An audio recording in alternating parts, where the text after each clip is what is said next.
இடங்களில் இம்மோடு ஒன்றாக ஒரே சகானிகளில் சாப்பிட்டவர்கள், ஒரே வாகனத்தில் பிரயாணம் செய்தவர்கள், ஒன்றாக இருந்த எத்தனையோ பேர் இன்று மஸ்ஜிதுக்கு வர முடியாமல் நோயாளிகளாக வைத்தியசாலைகளிலும் வீடுகளில் இருந்து கொண்டிருக்கிறார்கள். இன்னும் எத்தனையோ பேர் எம்மோடு இருந்தவர்கள் அல்லாஹ்விடத்திலே போய் சேர்ந்து விட்டார்கள். எனவே அன்புக்குரிய அல்லாஹ்வின் நல்லடியார்களே, நாம் கிடைத்திருக்கக்கூடிய இந்த ரமதான் சில வேளை எமது வாழ்வில் இறுதி ரமதானாக கூட இருக்கலாம், கடைசி ரமதானாக கூட இருக்கலாம். எனவே அன்புக்குரிய சகோதரர்களே, அல்லாஹ் தஆலா சந்தர்ப்பங்களை தருவது அவனின் பக்கம் நெருங்கி அவனுடைய அன்பையும் அருளையும் பெறுவதற்காக வேண்டும்.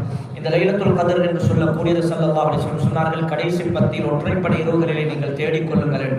அன்புக்குரிய அல்லாஹ்வின் நல்லடியார்களே, லைலத்துல் கத்ர் கைரும் மின் அல்ஃபி ஷஹர், 1000 மாதங்களை விட சிறந்த இரவு என்று அல்லாஹ் குர்ஆனிலே சொல்கின்ற மிக மகத்தான ஒரு இரவு. அன்புக்குரிய அல்லாஹ்வின் நல்லடியார்களே, ஹஜ்ரத் ஜிப்ரீல் அலைஹிஸ்ஸலாம் அவர்களிடத்திலே ஸல்லல்லாஹு அலைஹி வஸல்லம் லைலத்துல் கத்ருடைய இரவின் கடைசி பகுதியிலே கேட்டார்கள், முடிந்த அந்த காலை பொழுதிலே கேட்டார்கள், யா ஜிப்ரீல், நேற்று இரவு லைலத்துல் கத்ருடைய இரவு என்னுடைய ரப்பு அடியார்களுடன் என்னுடைய உம்மத்துடன் எப்படி நடந்து கொண்டான் என்று கேட்டார்கள். ஹஜ்ரத் ஜிப்ரீல் அலைஹிஸ்ஸலாம் சொன்னார்கள், யா ரசூலல்லாஹ், உங்களுடைய உம்மத்தினுடைய அனைவருடைய பாவங்களையும் அல்லாஹ் மன்னித்து விட்டான், அவர்களுடைய தௌபா எல்லாருடைய தௌபாவையும் அல்லாஹ் கபூல் செய்து கொண்டான் யா ரசூலல்லாஹ். ஆனால் ஒரு கவலையான செய்தி யா ரசூலல்லாஹ், என்னவென்றால் 4 பேருடைய பாவத்தை அல்லாஹ் மன்னிக்கவில்லை, 4 கூட்டத்தாருடைய பாவத்தை மன்னிக்கவில்லை. கேட்டார்கள் ரசூல் ஸல்லல்லாஹு அலைஹி வஸல்லம், மன்ஹும் யா ஜிப்ரீல், அவர்கள் யார் ஜிப்ரீலே, சொல்லுங்கள் என்று. ஹஜ்ரத் ஜிப்ரீல் அலைஹிஸ்ஸலாம் கவலையுடன் சொன்னார்கள், முதலாவது மனிதர் யார் என்றால் அவர்தான் தனது உம்மா வாப்பாவுடைய மனதை நோகடித்த குழந்தைகள். அது யாராக இருந்தாலும் சரி, தன்னை பெற்றெடுத்து வளர்த்து 10 மாதம் சுமந்து எமக்கு எல்லாம் சொல்லி தந்து எம்மை படிப்பூட்டி எம்மை ஊத வைத்து எமக்கு கேட்பதையெல்லாம் வாங்கி தந்து எம்மை நல்ல நிலைமைக்கு வந்து நல்லொரு வயது வந்ததற்கு பின்னால், நல்லொரு இடத்தில் திருமணம் முடித்ததற்கு பின்னால் நாம் அந்த தாயை ஏசுகிறோம், தாயை அடிக்கிறோம், தாயை வீட்டை விட்டு எத்தனையோ பேர் விரட்டி இருக்கிறார்கள். ஹஜ்ரத் ஸல்லல்லாஹு அலைஹி வஸல்லம் அவர்கள் சொன்னார்கள், யா ரசூலல்லாஹ், அவர்களை அல்லாஹ் மன்னிக்கவில்லை என்று இன்று இரவு யா ரசூலல்லாஹ் என்று சொன்னார்கள். ஏனென்றால் பெற்றோர்கள் என்பவர்கள் அல்லாஹ் நமக்கு தந்த பெரும் அமானிதங்கள். உலகத்திலே ஒரு மனைவி மரணித்து விட்டால் இன்னொரு பெண்ணை திருமணம் செய்து கொள்ளலாம், ஒரு குழந்தை வஃபாத்தாகிவிட்டால் இன்னும் பல குழந்தைகள் இருக்கும், எமக்கு ஒரு வியாபாரம் எமக்கு இல்லாவிட்டால் இன்னொரு தொழிலை தேடிக்கொள்ளலாம், பணம் இல்லாவிட்டால் சம்பாதித்துக் கொள்ளலாம், வீடு இல்லாவிட்டால் கட்டிக்கொள்ளலாம். ஆனால் உலகத்தில் ஒரு தாயை இழந்தால் எத்தனை கோடிகள் கொடுத்தாலும் அந்த தாய் வரமாட்டார். ஒருத்தருக்கு ஒரு தாய் தான், மகனுக்கு ஒரு தாய் தான், ஒரு தகப்பன் தான். அதனால் தான் ஸல்லல்லாஹு அலைஹி வஸல்லம் இமாம் தஹபி ரஹிமஹுல்லாஹ் சொல்கிறார்கள், பாவம் எத்தனையோ பேர் தகுலுல் ஜன்னah, சுவர்க்கத்தை தேடுகிறார்கள், உம்மா வாப்பாவோடு கோபித்துக் கொண்டு அவர்களுடைய மனதை நோகடித்துக் கொண்டு ஹஜ்ஜுக்கு மேல் ஹஜ் செய்கிறார்கள், உம்ராவுக்கு மேல் உம்ரா செய்கிறார்கள், சதகா கொடுக்கிறார்கள், பள்ளி கட்டுகிறார்கள், தான தர்மம் செய்கிறார்கள், திக்ர் திலாவத் செய்கிறார்கள், குர்ஆனுக்கு மேல் குர்ஆன் ஓதுகிறார்கள்.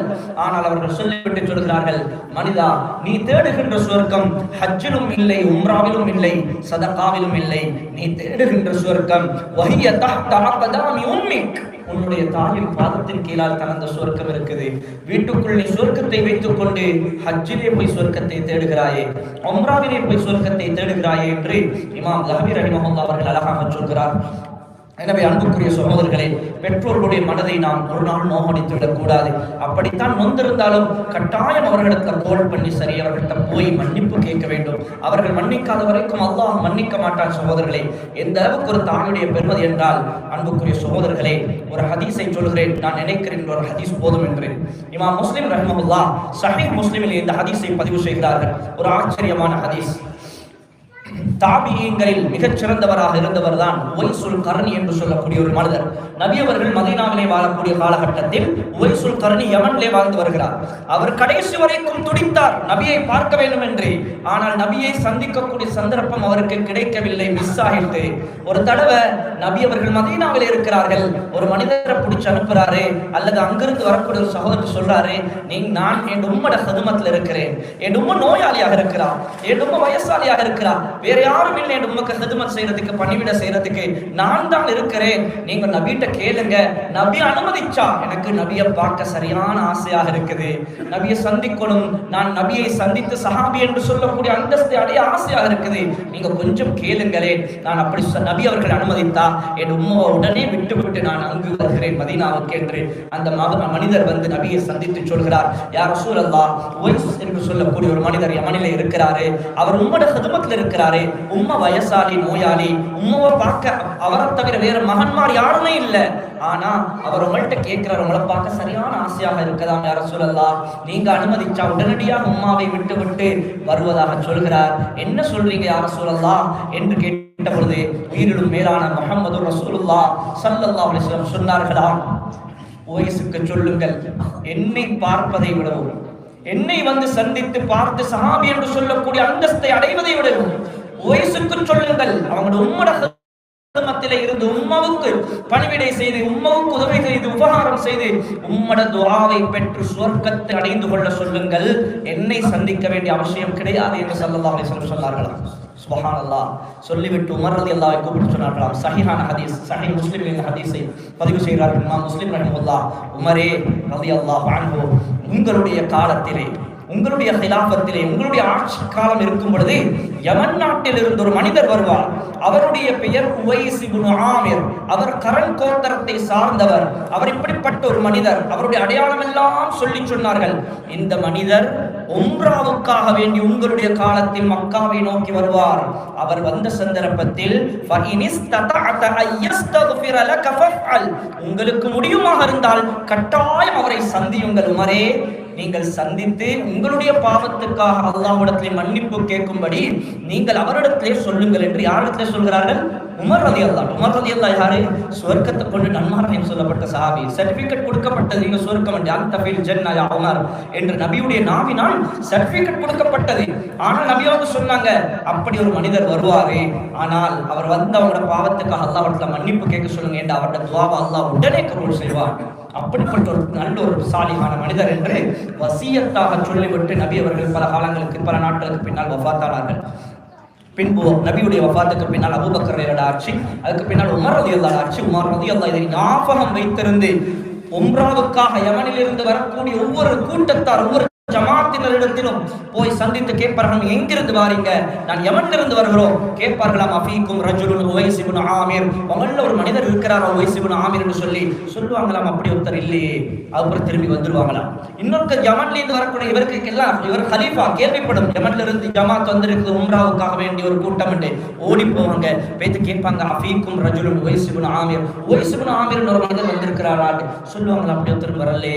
எத்தனையோ கூட்டத்தை சந்திச்சு ஒரு நாள் ஒரு கூட்டம் வந்துச்சு. கேட்டாங்க, நம்மளோட உவைஸ் இப்னு ஆமிர் ஒருத்தர் இருக்கிறாராண்டே. ஓ இருக்கிறாரா, தான் இருக்கிறாருன்னு காட்டி கொடுத்தாங்க. ஹஜ்ரத் ரசூலுல்லாஹ் ஸல்லல்லாஹு அலைஹி வஸல்லம் சொல்லி சென்றதை மனதிலே வைத்து, அவருக்கு தெரியாது இது உமர் ரலியல்லாஹு அன்ஹு, கிட்டே போய் சொன்னார்கள், அஸ்ஸலாமு அலைக்கும் என்றேன். வலைக்கும் அஸ்ஸலாம், உங்களோட சோமா இருக்கிறீங்களா? நீங்க எங்க சொன்னார்களா? நான் யமன்ல இருந்து வந்திருக்கிறேன். எதற்காக வந்திருக்கிறீர்கள்? அணுவணுவாக கேட்டது. நான் உம்ராவுக்காக வந்திருக்கிறேன். அப்படியா? நீங்கள் எந்த கோத்திரத்தை சார்ந்தவர்கள்? நான் கரண் கோத்திரத்தை சார்ந்தவன். அப்படியா? நபி வாழும் காலத்தில் நீங்கள் எங்கே இருந்தீர்கள்? நான் யமனிலே தான் இருந்தேன். அப்ப நீங்க நபியை சந்திக்க வரலையா? வர வேண்டிய ஒரு கட்டத்துல நான் இருக்கல, ஆசையா இருந்துச்சு நபியை சந்திக்க, இன்னும் சந்தர்ப்பம் கிடைச்சல. அப்ப நீங்க நபிட்ட அனுமதி கூட கேட்கலையா வரும்படி? நான் கேட்டேன். நபி ஒரு மனிதரை அனுப்பி நான் கேட்டேன், நபி அவர்கள் எனக்கு அனுமதி தரல. ரொம்ப நோயாளி வயசாளியாக இருந்தா, அதனால் எனக்கு வந்து கொள்ளக்கூடிய சந்தர்ப்பம் கிடைச்சல. அப்படியா? அப்படி என்றால் எல்லாம் கேட்டுவிட்டு சொன்னார்களாம், நீங்கள் உங்களுடைய முதுகுப்புறத்தை கொஞ்சம் காட்டுறீங்களான்னு சொன்னாங்களாம். முதுகு சைடை கொஞ்சம் கழுத்துக்கு பின்னால கொஞ்சம் காட்டுறீங்களா? ஏன், என்ன விஷயம்? இல்லை கொஞ்சம் காட்டுங்களே என்று சொன்ன பொழுது ஜுப்பாவை அப்படியே கீழாக்கி விட்டு முதுகுப்புறத்தை காட்டினார்களாம். ஏனென்றால் ஸல்லல்லாஹு அலைஹி வஸல்லம் ஒரு அடையாளத்தையும் சொல்லிவிட்டு சென்றார்கள். அவருக்கு ஆரம்பத்தில் வெண்குஷ்ட நோய் ஏற்பட்டிருந்தது. அதனுடைய நோய் பூரணமாக குணமாகி ஒரு புறா முட்டையின் அளவு அடையாளம் முதுகிலே இருக்கின்றது என்று சொல்லி அந்த அடையாளத்தையும் ஸல்லல்லாஹு அலைஹி வஸல்லம் சொல்லிவிட்டு சொன்னார். ஏனென்றால் உவைஸ் என்ற அந்த காலத்தில் பலர்கள் இருந்தார். இந்த காலத்தில் அப்துல்லா என்று பலர்கள் இருப்பது போல நபியுடைய காலத்தில் சுமார் 300 அப்துல்லாக்கள் இருந்தார்கள் மக்காவிலே. அதே போல மதீனாவிலே பலர்கள் இருந்தார்கள். எனவே அன்புக்குரிய சகோதரர்களே, உவைஸ் இவர்தான் அடையாளம் கண்ட உறுதிப்படுத்திக் கொள்வதற்காக நபி அவர்கள் சொன்னார், கொஞ்சம் முதுகுப்புறத்தை காட்டுறீங்களா? காட்டினார்களாம். அந்த அடையாளம் இருந்துச்சாம். அதற்கு பின்னால் சொன்னார்களா, நான் சும்மா தான் காட்ட சொன்னீங்க, எனக்காக துவா செஞ்சுக்கோங்க, என் பாவத்துக்காக அல்லாஹ்விடத்துல மன்னிப்பு கேளுங்க. ஆனால் அவருக்கு கடைசி வரை காட்டி தெரியாத உமர் என்று ரலியல்லாஹு அன்ஹு சொல்லிவிட்டு போய்விட்டார்கள். முடிந்து விட்டது. 2-3 நாள் கழிச்சு இப்பொழுது உவைஸ் இப்னு ஆமிர் கூஃபாவுக்கு போக ரெடியாகிறாரே, உம்ராவை முடிச்சு கொண்டு போக ரெடியாகிறாரே. அவர் போவதற்கு முன்னால அங்குள்ள மதீனாவாசிகள்கிட்ட கேட்டார்களாம், நான் ஹலீஃபா உமர் ரலியல்லாஹு அன்ஹு கொஞ்சம் சந்திக்கணும், அவர் எங்கே இருப்பார் என்று சொன்னார்களாம். அதுவும் இருக்கிறார், அந்த கூடாரமோ அல்லது ஒரு இடத்தை சொல்லி சொன்னார்கள், அங்கே இருக்கிறார், சந்திக்கலாம் என்று. இன்னும் 2 பேரை கூட்டிக் கொண்டு அங்கே போய் உமர் ரலியல்லாஹு அன்ஹு சந்திக்கிறார்கள். அன்புக்குரியவர், என்ன ஆச்சரியம்! எந்த மனிதர் 3-4 தினங்களுக்கு முன்னால் சந்தித்து எனக்கு துஆ செய்யுங்கள் சொன்னாரோ அந்த மனிதரை தான் உமர் என்று இவர் காட்டுகிறார். இவருக்கு ஆச்சரியம். சலாம் சொல்லி கேட்டாங்களா, நீங்க உமரா ரலியல்லாஹு அன்ஹு, நீங்களா ஹலீஃபா? நீங்க தானே என்னைய 3 நாளைக்கு முந்தி வந்து சந்திச்சீங்க? ஓ, நான் தான் சந்திச்சேன். நான் உவைஸ், நான் யமன்ல இருந்து வந்திருக்கிறேன் உம்ராவுக்காக. ஓ, நான் தான் சந்திச்சேன். நீங்க என்னிடத்துல உங்களுடைய பாவத்துக்காக மன்னிப்பு கேட்க சொல்லிங்க, நான் உங்கள்கிட்ட வந்திருக்கிறேன். நீங்க ரசூலுல்லாஹ் காலத்துல வாழ்ந்த முக்கியமான ஒரு சஹாபி, சொர்க்கத்தை கொண்டு நன்மாராயம் சொல்லப்பட்ட ஒரு சஹாபி. ஏன் நீங்க என்ன சொன்னீங்க? நான் தான் உங்கள்கிட்ட சொல்ல தகுதியா இருக்கணும். அதுக்கு ஒரு மறதி எல்லாம் சொன்னார்களா, முசாபா செஞ்சு கட்டி பிடிச்சிட்டு, நீங்க ஹைருத் தாபிஈன், நீங்க ஹைருத் தாபிஈன், தாபிஈன்களிலே மிகச்சிறந்தவர் நீங்க தான். ரசூலுல்லாஹ் ஸல்லல்லாஹு அலைஹி வஸல்லம் உங்களை பற்றி எனக்கு எப்பயோ சொல்லிவிட்டார்கள், நீங்கள் சிறந்த ஒரு மனிதர், நீங்க எந்த துஆவை கேட்டாலும் அல்லாஹ் உடனடியாக கபூல் செய்வான் என்று ஸல்லல்லாஹு அலைஹி வஸல்லம் என்னிடத்திலே சொன்னார்கள். எனவே தான் நான் உங்களிடத்துல வந்து சொன்னேன். அப்படி என்ன சிறப்பு சொன்னார்கள்? அன்புக்குரிய சகோதரரே, உங்களுக்கு அல்லாஹ் ஏன் தெரியுமா அப்படிப்பட்ட சிறப்பை தந்தான்? நீங்க உம்மாவை பார்த்தீங்களே, நீங்க உங்களோட ஹிதமத் செஞ்சீங்களே, நோயாளியாக வயசாளியாக இருக்கும் பொழுது அந்த தாய்க்கு ஹிதமத் செய்தது நீங்கள் நபியை பார்ப்பதை விடவும் மேல். அதனால் தான் ஹதரத் ரசூலுல்லாஹ் உங்களுடைய பெயரை சொல்லி எனக்கு வசியத்து சொல்லி விட்டு சொன்னார்கள், உமரே கட்டாயம் முடியுமாக இருந்தால் கட்டாயம் அவரை சந்திங்கன்னு சொல்லி சொல்லி ரசூலுல்லாஹ் உங்களை பத்தி எல்லாம் சொல்லிவிட்டு போனார்கள். இப்பொழுது கேட்டார்களா, உவைஸ் இப்னு ஆமிரே, உங்களுக்கு இவ்வளவு சிறப்போ, உங்களுடைய உம்மாவை நீங்க பார்த்தீங்க, உம்மோட பொருத்தத்தோட உம்மா உங்களை விட்டு பிரிச்சுட்டா, அதனால நீங்க சொர்க்கவாதி, நீங்க பெரிய ஒரு அந்தஸ்துள்ள மனிதர். ஐன துரீத், நீங்க இப்ப எங்க போக போறீங்க? நான் ஜனாதிபதியாக மதீனாவில் இருக்கிறேன். சொன்னார்களா, உரீது இலல் கூஃபா, நான் கூஃபாவுக்கு போகிறேன். அலா அக்துபுல கைல ஆமிரிஹா. கேட்டார்களாம், அங்க கூஃபாவில் உள்ள கவர்னருக்கு நான் உங்களை பற்றி, உங்களுடைய வருகையை பற்றி ஒரு லெட்டர் எழுதவான்னு கேட்டார்களாம். உங்களை எழுதி அனுப்பினால் உங்களை கண்ணியமாக கௌரவமாக வரவேற்பார்கள். நாங்களாக இருந்தா என்ன சொல்லியிருப்போம்? கட்டாயம் எழுதுங்கன்னு சொல்லியிருப்போம். ஆனா உவைஸ் இப்னு ஆமிர் சொன்னார்களாம், அந்த வேலை மட்டும் செஞ்சிடாதீங்க, என் வருகையை யாருக்கும் சொல்லாதீங்க, நான் அங்க போய் அங்கு வாழ்ந்து அங்கே மரணிக்க ஆசைப்படுகிறேன் என்று சொல்லிவிட்டு லெட்டர் எழுத உடல்ல அப்படியே முடித்துக் கொண்டு கூஃபாவுக்கு போனார்களாம். சஹீஹ் முஸ்லிமுடைய சஹீஹான ஹதீஸ்.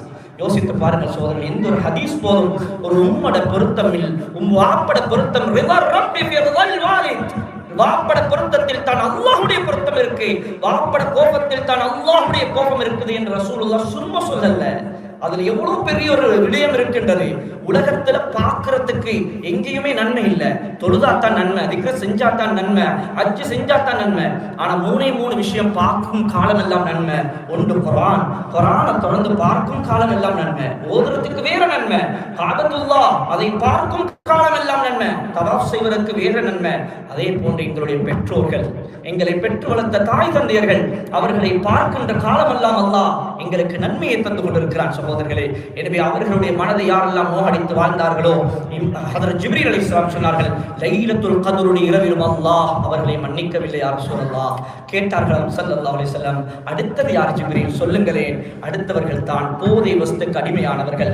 தொடர்ந்து யாரெல்லாம் போதை வஸ்து, அது எந்த பேரில் இருந்தாலும் சரி, யாரெல்லாம் போதை வஸ்த ட்ரக்ஸை யூஸ் பண்ணினார்களோ, தொடர்ந்து யூஸ் பண்ணி கொண்டிருந்தார்களோ, அதிலிருந்து மீளல்லையோ, நல்ல ஒரு பயான கேட்டு நல்ல ஒரு உபதேசம் செய்து நான் திருந்தணுமே, நான் இப்படி ஆகிடப்படாதே, என் வாழ்க்கை எங்கேயோ போய் கொண்டிருக்குது என்று ஒரு மனிதன் நினைத்து திருந்தாமல் அவன் அதில் தொடர்ந்தாக இருக்கிறானே, தொடர்ந்தெர்ச்சியாக இருக்கிறானே, இவனையும் அல்லாஹ் லைலத்துல் கத்ருடைய இரவிலும் மன்னிக்க தயார் இல்லை என்று ஹதரத் ஜிப்ரீல் அலைஹிஸ்ஸலாம் 2வது கூட்டமாக சொன்னார்.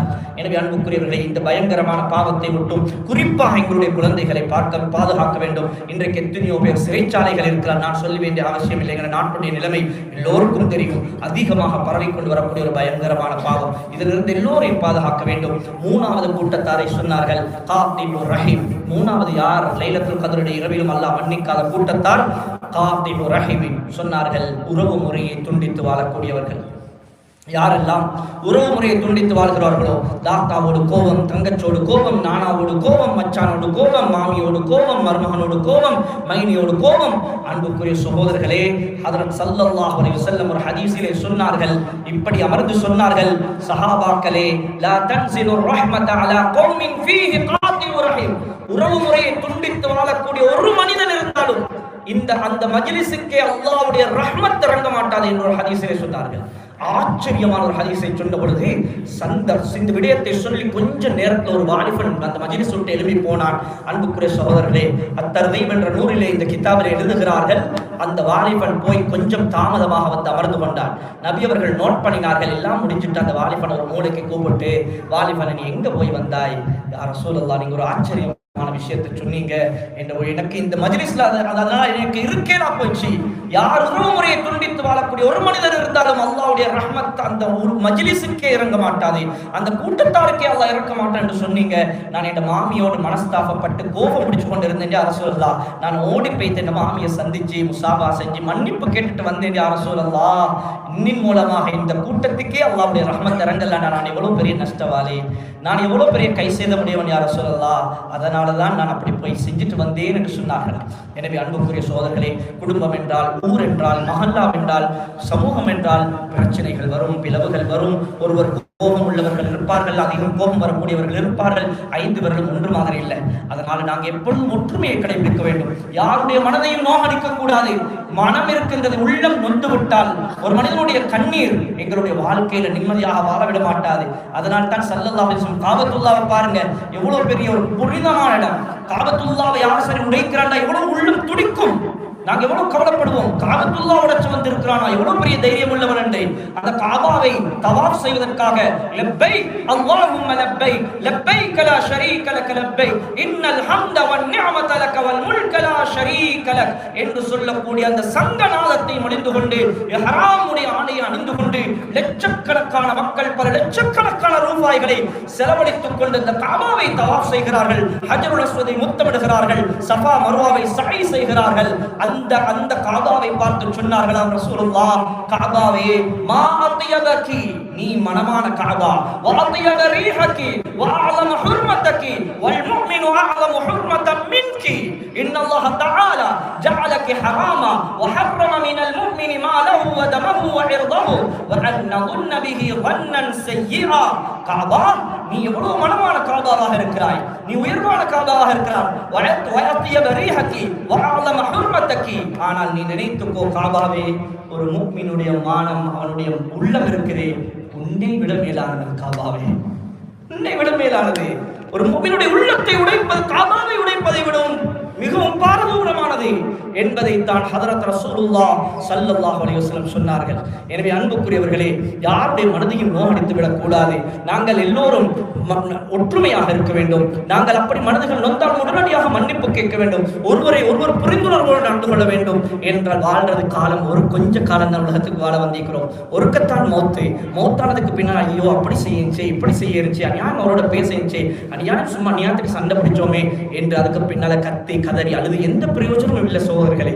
அதனால் ஒற்றுமையை கடைபிடியுங்கள், மன்னிப்பு கொடுங்கள், மன்னிப்பு கேளுங்கள். ரசூலுல்லாஹ் ஸல்லல்லாஹு அலைஹி வஸல்லம் அவர்கள் எவ்வளவு பெரிய ஒரு நபி.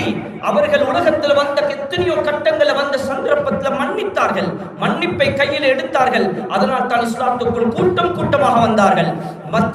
நபி அவர்கள் மக்காவில் பிறந்த பூமி, சொந்த பூமி, சொந்த மண்ணிலிருந்து விரட்டப்பட்டார்கள் காபிர்கள். அவர்கள் நபி அவர்களையும் சஹாபாக்களையும் எப்படி 2006ஆம் ஆண்டு மூதூர் மக்கள் அந்த LTTயின் மூலமாக பயங்கரமாக விரட்டப்பட்டார்களோ, அவர்கள் வெறும் கையோடு பாதனை கூட இல்லாமல் கையில் கிடைத்ததை தூக்கிக் கொண்டு பச்சை குழந்தைகளை தூக்கிக் கொண்டு கிலோமீட்டர் கணக்கிலே நடந்தார்கள். அன்புக்குரிய அவர்கள் நடந்த அந்த நிகழ்வு இருக்கின்றது, அதைவிட பயங்கரமாக நபி அவர்களை மக்காவிலிருந்து விரட்டினார்கள், அழுதார்கள். ரசூலுல்லாஹ் என்ற சொந்த மண்ணை விட்டும் விரட்டுக்குள் எனக்கு போகலாமா? என் ஊர் அக்குர் என்று சொல்லுங்க. நான் ஊரில் இருக்கிறேன், என் சொந்த ஊடி, என் உம்மட ஊடி, என் வாப்பட எல்லாரும் இருக்கிறார்கள். ஒரு கூட்டம் வந்து என்னை அடித்து துரட்டுகின்றது வெறும் கையோடு. நான் எப்படி போறது? எங்க போறது? யாரிடத்தில் போவது? யாரிடத்தில் சொல்லுவது? விரட்டினார்கள். உடைமைகளை எடுத்துக்கொண்டு, சொத்துக்களை எடுத்துக்கொண்டு அப்துல் ரஹ்மான் இப்னு அவுஃப் ரலியல்லாஹு அவர்கள் கையில் இருந்த சால்வையை எடுத்து உதறிவிட்டு சொன்னார்களாம், மக்கத்து காபிர்களே, உங்களுடைய மக்காவுடைய தூசியும் எனக்கு தேவையில்லை, எல்லாத்தையும் நீ வைத்துக்கொள், அல்லாஹ் இருக்கிறான் என்ற நம்பிக்கையோடு அப்துல் ரஹ்மான் இப்னு அவுஃப் ரலியல்லாஹு போனார்கள். ரசூலுல்லாஹ் அழுது சொன்னார்களாம், கஅபாவே, மக்கா நகரே, நான் உன்னை விட்டு போகிறேன். வலவுலா அன்ன கௌமி அஹ்ரஜூனி மின்கி மா சகன்து கைரகி. எப்படி வார்த்தை! அழுது சொன்னார்களாம், காபாவே, நான் பிறந்த பூமி, ஓ மக்கமா நகரே, நான் வாழ்கின்ற பூமி, என் சொந்த ஊரு, இந்த சொந்த நாடு, சொந்த இடம், இதை விட்டு என்னை இன்றைக்கு விரட்டுகிறார்கள். வலவுலா அன்ன கௌமி அஹ்ரஜூனி மின்கி, உன்னை விட்டும் இவர்கள் என்னை விரட்டாவிட்டால் மாசகந்து கைரகி, உன்னை தவிர வேற எந்த ஊரிலும் எனக்கு வாழ விருப்பம் இல்லை என்றாலும் இவர்கள் விரட்டுகிறார்கள், நான் போகிறேன் என்று அழுது காபாவை பார்த்து சொன்னார்களா.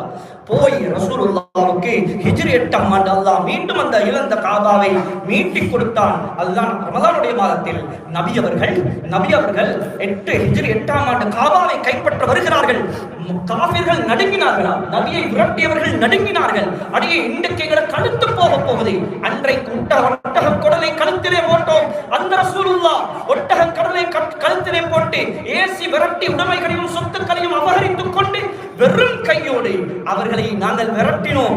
இன்றைக்கு காபாவை கைப்பற்ற முஹம்மது ஸல்லல்லாஹு அலைஹி வஸல்லம் வந்து கொண்டிருக்கிறார்களாம் என்று கொஞ்சம் பேர் யமனுக்கு ஓடினார்கள், கொஞ்சம் பேர் இன்னும் கொஞ்சம் எடுத்துக் கொண்டார்கள், இன்னும் கொஞ்சம் பேர் ஓட வழி இல்லை, அப்படி இருப்போம், கழுத்து போகும்போது மௌத்து தான், இன்னைக்கு பரவாயில்ல இருப்போம் என்று இருந்தார்கள். ஆனால் ரசூலுல்லாஹ் ஸல்லல்லாஹு அலைஹி வஸல்லம் வந்தார்கள். இரக்கமுள்ள ரசூலுல்லாஹ் யாரையும் பழி வாங்குவது கிடையாது. வந்தார்களாம், நடுங்கினார்களாம் காபிர்கள். நபி அவர்கள் வந்து காபாவுடைய கீயை எடுத்தாங்களாம். கீயை எடுத்து காபாவை திறந்தாங்களாம். உள்ளுக்கு போனாங்களாம். எல்லாரும் நடுங்கி கொண்டிருக்கிறாங்களாம். வெளியில அடை கழுத்து போகுது, பிரச்சனை இல்லை, என்ன செய்ய, அன்றைக்கு அநியாயம் செய்தோம், என்ன எனக்கு நாங்கள் அனுபவித்துத்தானே ஆகணும் என்று கொஞ்சம் பேர் இருந்தாங்களாம். சிலையை உடைத்தார்கள், தொழுதார்கள். வெளியிலே வந்து சொன்னார்களாம், எல்லோரும் துடித்துக் கொண்டிருக்கிறது, சுரு போகுது என்று எல்லோரும் கேட்டுக்கொள்ளுங்கள்.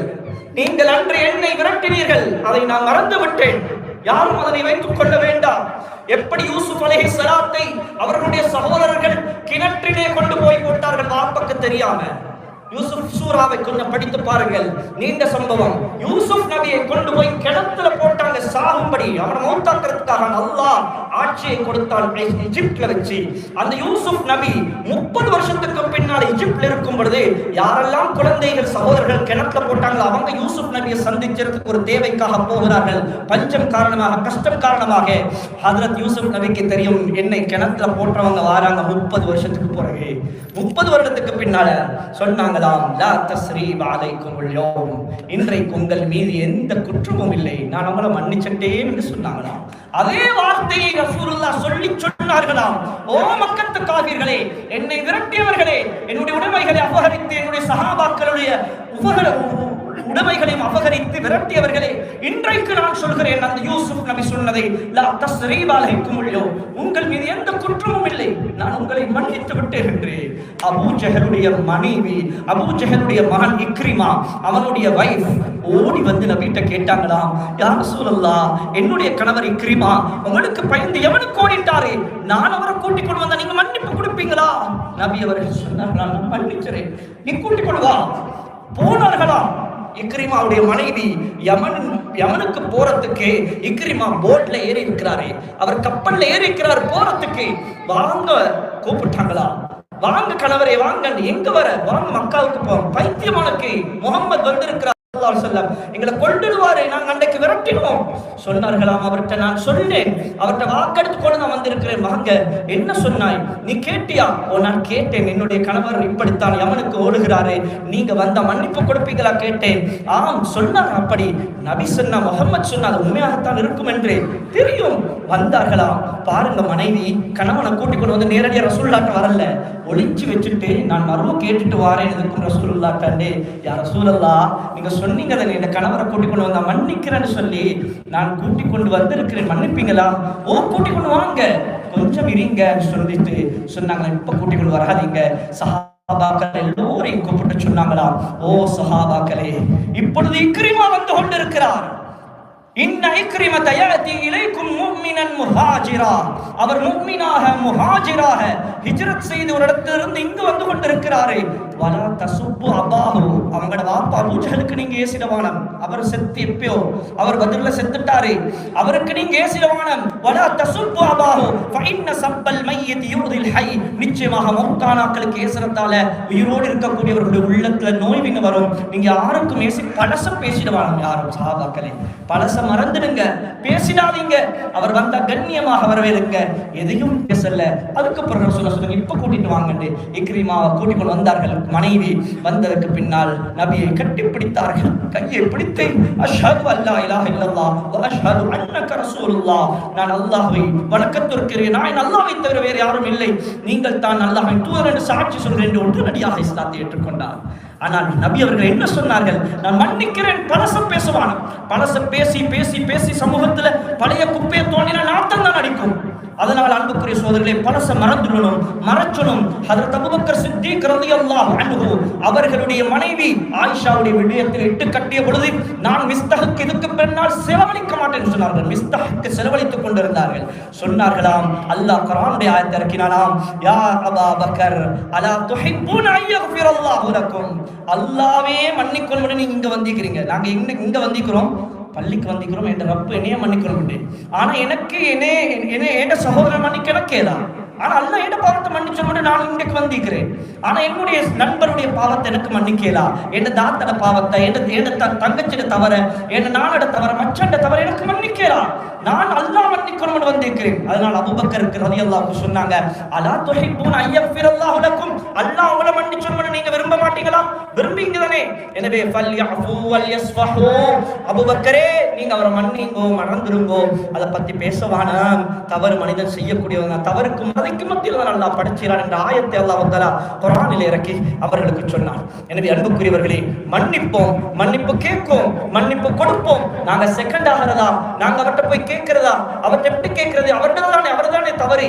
ஒரு நாளும் அப்படி சொல்லாதீங்க, மன்னிங்க. நீங்க பாருங்க, ஒரு மன்னிப்பின் காலம், ஒரு மன்னிப்பு கொடுக்காததின் காரணமாக 2013ஆம் ஆண்டு ஸ்ரீலங்காவில் நாங்கள் ஒரு உயிரை இழந்தோம். சவுதி அரேபியாவில் அந்த மூதூரை சேர்ந்த அந்த பெண் சிசானா நபீக் என்ற பெண் தூக்கு மேடையில் ஏற்றப்பட்டார். அவர் செய்தது தவறா இல்லையா? இரண்டாவது, பழிக்கு பழி வாங்குவது இஸ்லாத்திலே இருக்கின்றது. அன்னன் நஃப்ஸ பின் நஃப்ஸ் வல் ஐன பில் ஐன் வல் அன்ஃப பில் அன்ஃப் வல் உதுன பில் உதுன் வஸ் சின்ன பிஸ் சின்னி வல் ஜுரூஹ கிஸாஸ். அல்லாஹ் சொல்றான், அன்னன் நஃப்ஸ பின் ஒருவர் கொலை செஞ்சா அவரை கொலை செய்யறதுக்கு இஸ்லாம் இருக்குது. வல் ஐன பில் ஐன், ஒரு கண்ணை அவர் புடுங்கிட்டாரே, அவருடைய ஒரு கண்ணத்தை கொடுக்க அனுமதிக்குது. ரெண்டு கண்ணல், அது அநியாயம். அன்னன் நஃப்ஸ பின் நஃப்ஸ் வல் ஐன பில் ஐன் வல் அன்ஃப பில் அன்ஃப், மூக்கு உடைச்சிட்டாரே, அவருடைய மூக்கு உடைச்சலாம், அனுமதி இருக்குது, பழிக்கவரை வாங்கலாம். வல் உதுன பில் உதுன், காதை வெட்டிட்டாரு, அவரோட அந்த காதை வெட்டுறதுக்கு அனுமதி. எவ்வளவு கெஞ்சினால், மன்னிங்கும்மா, ஏதோ தவறு நடந்துட்டு உங்களோட புள்ள மௌத்தாகிட்டு பிரச்சனை, மன்னிங்க மன்னிங்க, எவ்வளவு கெஞ்சினார்கள். ஆனால் அந்த பெண் கடைசி வரைக்கும் ஏனாண்டுதான் சொன்னார், நான் மன்னிக்க மாட்டேன். மன்னித்திருந்தால் அன்புக்குரிய, மன்னிக்காததின் காரணமாக அந்த மௌத்தான பிள்ளை உயிர் திரும்பி வந்துச்சா? இல்லையே. அப்ப இந்த உயிரும் போகுதே.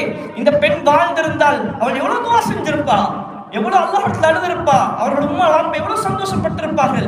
எவ்வளவு கெஞ்சும் அந்த பெண் மன்னிக்கல. கடைசி வரைக்கும் நான் மன்னிக்க மாட்டேன் என்று சொன்னா, கடைசியில் 2013ஆம் ஆண்டு அவருக்கு மரண தண்டனை வழங்கப்பட்டது சவுதி அரேபியாவில். அது ஏதோ கொடுக்கப்பட்டு விட்டது.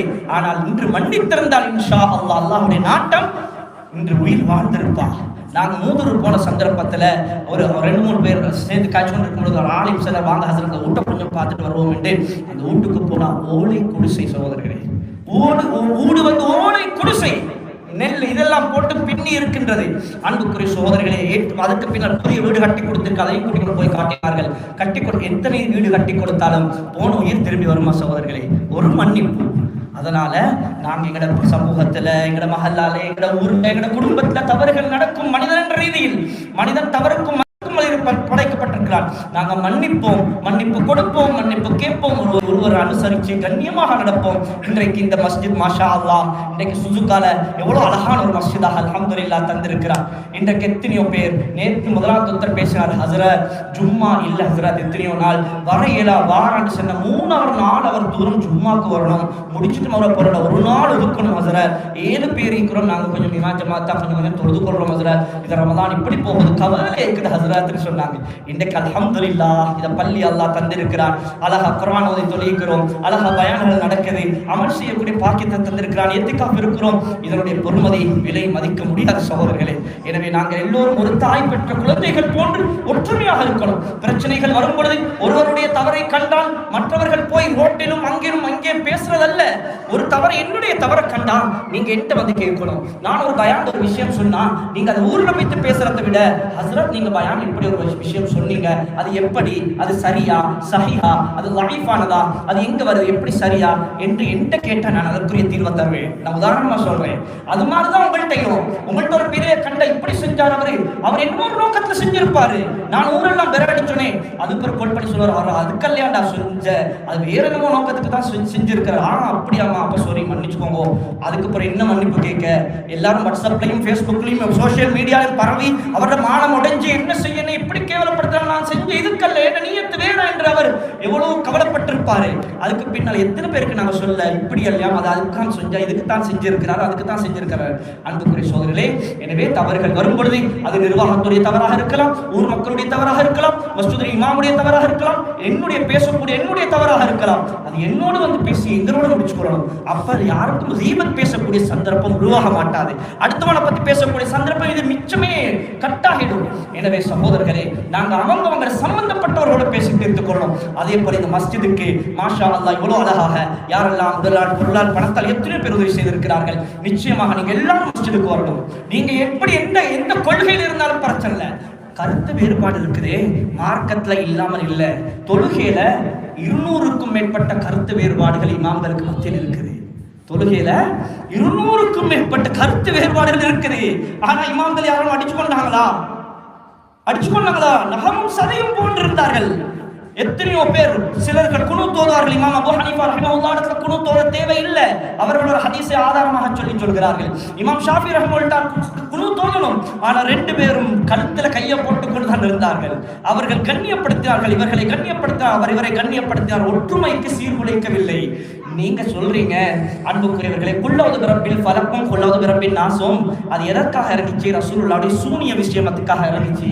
அந்த 2 அந்த முஅவ்விதத்தை என்று சொல்வார்கள். சூனியம் கண்ணூர்களுக்கு அது ஓதுவது மிக முக்கியமான ஒரு 2 சூரா. ஒரு சஹாபி சொல்கிறாரே, முக்கியமான ஒரு சஹாபியின் பேர் மறந்துட்டு, அப்துல்லா பின் மசூத் ரலியல்லாஹு நினைக்கிறேன். அவர் சொல்றார், அலி ரலியல்லாஹு அவர் நினைக்கிறேன் இப்படித்தான், இது வந்து குர்ஆன்ல வந்து இருக்கக்கூடிய 2 சூறாக்கள் அல்ல, இது துஆ, ரசூலுல்லாஹ்க்கு அல்லாஹ் கொடுத்த ஒரு துஆ. இது குர்ஆனுடைய சூறாக்கள் அல்ல. அவர் வாதாடுறார், இல்ல இது குர்ஆனுடைய சூறா தான். அன்புக்குரிய சகோதரர்களே, அவர் சொல்றாரு இது குர்ஆனுக்கு வந்து சூறாண்டு. ஆனா கடைசி வரை காட்டி 2 பேரும் அடிச்சு கொள்ளவோ எசிக்கொள்ளவோ பிரிஞ்சோ இல்ல. அது குர்ஆனுடைய அர்த்தம் தெளிவுபடுத்தப்பட்டது, குர்ஆனுடைய ஆயத்தான், குர்ஆனுடைய சூறாக்கள் தான். அதுக்கு பின்னால் ஒத்துக்கொண்டாங்க. எனவே கருத்து வேறுபாடுகள் இருக்கும், அதனால் நாங்கள் உள்ளத்தால பிரிஞ்சிடக்கூடாது. உள்ளத்தால் எல்லாரும் ஒற்றுமையா இருக்கணும். அப்பதான் நல்லா பறக்கச் செய்வான். நீங்க பாருங்க, நான் சும்மா சொல்றேன், ஒரு தும்பு இருக்குது, ஒரு தும்பு, அந்த தும்பால ஒரு பூனையை கட்டி இழுக்கலாமா? ஏலதானே. ஒரு ஆட்டை கட்டி இழுக்கலாமா? ஒரு தும்பால ஏலா. ஒரு மாட்டை கட்டி இழுக்கலாமா? ஏலா. ஆனா அந்த தும்பு 100 200 ஆகி 300 ஆகி 500 ஆகி 800 ஆகி 1000 ஆகி சேர்ந்து குட்டி குட்டி தும்பெல்லாம் சேர்ந்து பெரிய கயிறாக மாறினா பெரிய ஒரு யானையே இழுக்குது. எவ்வளவு பெரிய யானை! அந்த யானையை அந்த கயிறு இழுக்குது. இது மாதிரி தான் ஒத்துமை. பிரிஞ்சு போனா பரக்கத்து இருக்காது. யதுல்லாஹி மஅல் ஜமாஅ, ஒற்றுமையில் தான் அல்லாஹ்வுடைய உதவி இருக்குது. ஒற்றுமை எங்க சீர்குலைஞ்சு போகுமோ அங்கு ஃபித்னாக்களும் பிரச்சனைகளும் பிளவுகளும் ஆரம்பிக்கும். நான் என்ன சொல்ல வரேன்டா, ஜிப்ரீல் அலைஹிஸ்ஸலாம் இதைத்தான் கடைசியாக சொன்னாங்க, 4வது மனிதர் அல்லாஹ் மன்னிக்க மாட்டான். முஷாஹின், யாரெல்லாம் லைலத்துல் கத்ருடைய இரவில் மன்னிக்காத 4 கூட்டத்தில் 3 கூட்டத்தை நான் சொன்னேன். உகூகுல் வாலிதைன், பெற்றோர்களுடைய மனசனோ அடிப்பவர்கள், காத்திபுர் ரஹீம், உறவு முறையை துண்டித்து வாழக்கூடியவர்கள், அடுத்தது தொடர்ந்து மனுபானம் போதை வஸ்து பாதிக்கக்கூடியவர்கள். 4வது கூட்டவர் முஷாஹின். அவர் யார் என்றால், ஊரிலும் சமூகத்திலும் குடும்பத்துக்கு மத்தியில ஃபித்னா பிரச்சனை வர காரணமாக இருந்தவர். ஒருத்தர் யாரும் காரணம் வைக்கத்தானே வேணும் பிரச்சனை வர. எனக்கு சேர்த்தோ மேலும் பிரிச்சோ மேலும் ஒரு வார்த்தையில அன்புக்குரிய சகோதரர்களே, ஒருத்தர் சேர்த்துறாரு, இன்னொருத்தர் வந்து பிரச்சனையை ஏற்படுத்தி இப்படி இல்லை அப்படித்தான் பிரிச்சுட்டு போறாரு. ஆக பெரிய வாளை விட கத்தியை விட பெரிய ஆயுதம் தான் இந்த நாவு.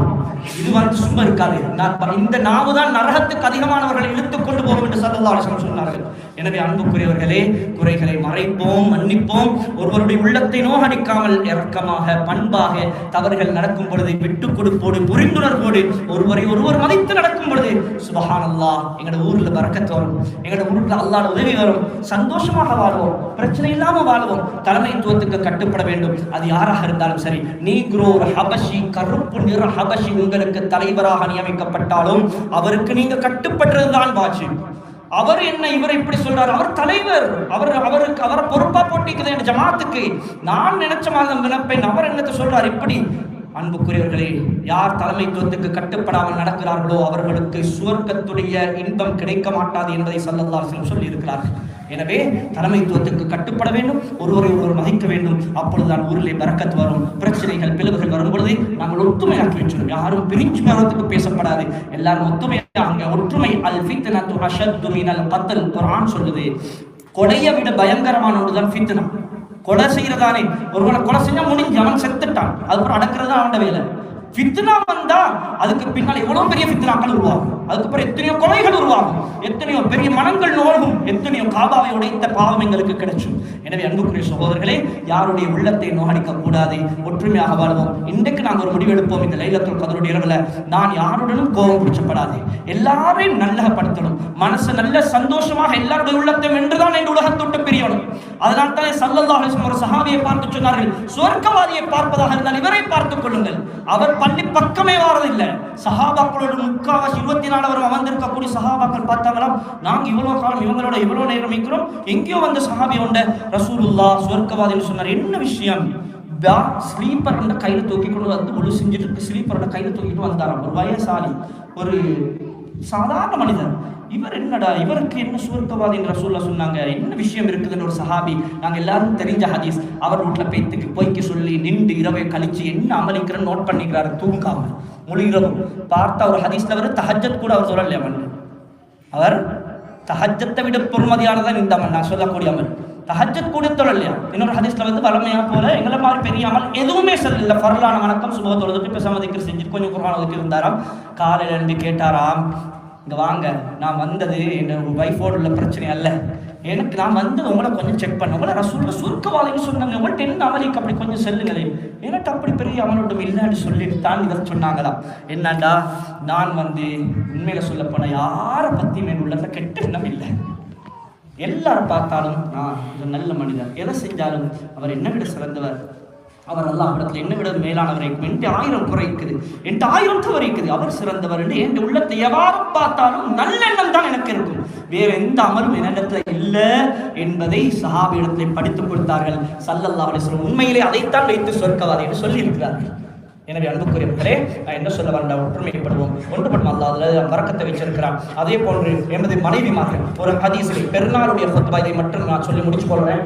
பெருநாளுடைய ஃபத்வா முடிஞ்சு ரசூலுல்லாஹ் பெண்களுடைய சைடுக்கு போய் சொன்னாங்களாம், யா மாஷரன் நிசா, ஓ பெண்களே, உங்களை நான் அதிகமாக நரகத்திலே கண்டேன், உரீது குன்ன ஃபின்னார் தஸத்தக்ன, நீங்க அதிகமாக சதக்கா கொடுங்க பெண்களே என்று மிகவும் கவலையோடு ஆக்ரோஷமாக சொன்னாங்களாம். ஒரு பொம்பளை எழும்பி கேட்டாலும், திம்மை யார் சொல்லலாம், வமரனா யார் சொல்லலாம், ஏன் அப்படி சொல்றீங்க, நாங்க தான் நரகத்துல அதிகமாக, ஆண்கள் இல்லையா, நாங்க தான் இருக்கிறோம். ஓ, நீங்க தான் உங்களைத்தான் நரகத்துல கண்டேன் அதிகமாக, அதனால் நீங்க அதிகமாக சதக்கா கொடுங்க. என்ன காரணம் யார் சொல்லலாம், உங்கள்கிட்ட 2 பாவம் இருக்குது.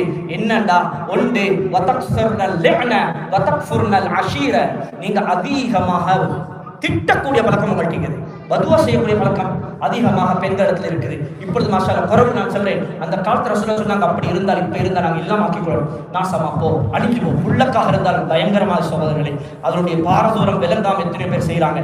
உங்கள்கிட்ட அந்த பாவம் இருக்குது. 2வது வதக்ஃபுர்னல் அஷீர, நீங்க கணவன்மாருக்கு கட்டுப்படுறீங்கல்ல, யாரு நீங்க நினைச்ச மாதிரி தான் ஆடுறீங்க, நீங்க நினைச்ச மாதிரி தான் உங்களை எல்லா வேலையும் செஞ்சு கொண்டு போகிறீங்க, கணவனுக்கு கட்டுப்படுகிறீர்கள் இல்லை, மாறு செய்கிறீர்கள். இந்த 2 பாவமும் தான் நீங்க நரகத்தில் அதிகமாக இருக்கிறத கண்டேன், அதனால நீங்க அதிகமாக சதக்கா கொடுத்துக்கோங்க என்று ரசூலுல்லாஹ் சொல்லிவிட்டு இன்னொரு ஹதீஸிலே சொன்னார்கள், ஒரு பெண் நாளை கியாமத்துடைய நாளிலே சுவர்க்கம் போகிறதுக்கு அவளுக்கு அல்லாஹ் வைத்திருக்கக்கூடிய மிக முக்கியமான 4 அமல்கள் இருக்குது. அவள் செஞ்சா அவளுக்கு நாளைக்கு சுவர்க்கத்தை அல்லாஹ் 8 வாயிலால் கொடுத்து சொல்லுவானாம், அவளுக்கு விரும்பின வாயிலால் சுவர்க்கத்துக்கு போங்கன்னு சொல்லி. அதுல ஒன்று, இதா சல்லத்தில் மர்அத்து ஹம்ஸஹா, ஒரு பெண் 5 நேரம் தொழுகும் ஃபர்லான தொழுகையை சரியாக பேணுதலாக தொழுகிறார். வசாமத் ஷஹ்ரஹா, ஃபர்லான நோன்பை அழகான முறையில் பிடிச்சறா. வசாமத் ஷஹ்ரஹா வஹஃபிதத் ஃபர்ஜஹா, மூணாவது சொன்னாங்க தனது கற்பை பாதுகாத்துக் கொள்கிறார். அடுத்ததாக கடைசியாக சொன்னாங்க இந்த ஹதீஸ்ல வஅதாஅத் ஜௌஜஹா, அடுத்தது கணவனுக்கு கட்டுப்பட்டு நடக்கிறது. இந்த 4ஐயும் ஒரு பெண் செஞ்சா, ஒன்று 5 நேரம் பேணுதலாக தொழுகிறது ஃபர்லான தொழுகை, 2வது நோன்பு பிடிக்கிறது, 3வது கற்பை பாதுகாத்துக் கொள்வது, ஹராத்தை விட்டும் கண்ணை எல்லாத்தையும் பாதுகாத்துக் கொள்வது, 4வது கணவனுக்கு கட்டுப்பட்டு நடக்கிறது. இந்த 4ஐயும் செஞ்சா சஹீஹான ஹதீஸ், அந்த பெண் அல்லாஹ் நாளை கியாமத்தில் எல்லாரும் கூப்பிட்டு சொல்லுவானா, கீல லஹா உதுஹுலில் ஜன்னத், நீ சுவர்க்கத்திலே நுழை, மின் ஐயி அப்வாபில் ஜன்னத்தி ஷிஅதி, எந்த வாயிலால விருப்பமோ அந்த வாயிலால நுழைஞ்சுக்கோங்க அந்த பெண்களை பார்த்து அல்லாஹ் சொல்லுவானாம் என்று ரசூலுல்லாஹ் ஸல்லல்லாஹு அலைஹி வஸல்லம் சொன்னாங்க. எனவே அன்புக்குரியவர்களே, நாங்க கேட்ட விஷயங்கள் இவைகளை கட்டாயம் எடுத்து அமல் செய்வோம். நாங்க அல்லாஹ்விடத்துல பாவ மன்னிப்பை தேட வந்திருக்கோம். நிச்சயமாக அல்லாஹ் மன்னிப்பான், நிச்சயமாக அல்லாஹ் இரக்கமுள்ளவன். நீங்க எல்லாரும் வந்திருக்கிறீங்க ஆசையோட ஆர்வத்தோட, நீங்க இங்க வாரத்துக்கும் அல்லாஹ்வுடைய நாட்டம் தேவை. இன்னைக்கு எத்தனையோ பேர் வராம இருந்திருப்பாங்க, ஏதோ ஒரு பிஸியாக இருக்கும். நாங்களை குறைச்சல் அல்ல, ஏதோ ஒரு வேலை வந்திருக்கும். ஆனா அல்ஹம்துலில்லாஹ் உங்களை அல்லாஹ் மாலிக்கை கூட்டிக் கொண்டு வந்திருக்கிறாங்க, விருந்தாளிகளா. ஏன் உங்களை மன்னிச்சு அனுப்பணும்? இன்றைக்கு உங்களை தஹஜ்ஜுக்கு நீங்க போகப்பட எல்லாரும் மன்னிக்கப்பட்டவர்களை போகணுன்ற ஆசை இல்லை. நிச்சயமாக மன்னிப்பான், இரக்கம் உள்ளவன், அவன் பார்த்துக் கொண்டிருக்கிறான். நாங்க அந்த ஆசையோட வந்திருக்கோம், நிச்சயமாக மன்னிப்பான். எனவே துஆ செய்யுங்க, கேளுங்க. எனவே வல்ல ரஹ்மான் இந்த ரமலானை பிரயோஜனம் உள்ள ரமலானை ஆக்கி, யாருக்கெல்லாம் அருள் புரிந்து, யாரையெல்லாம் மன்னித்து, யாரையெல்லாம் நரக விடுதலை செய்தானோ அந்த கூட்டத்தில் வல்ல அல்லாஹ் நம் அனைவரையும் ஆக்கி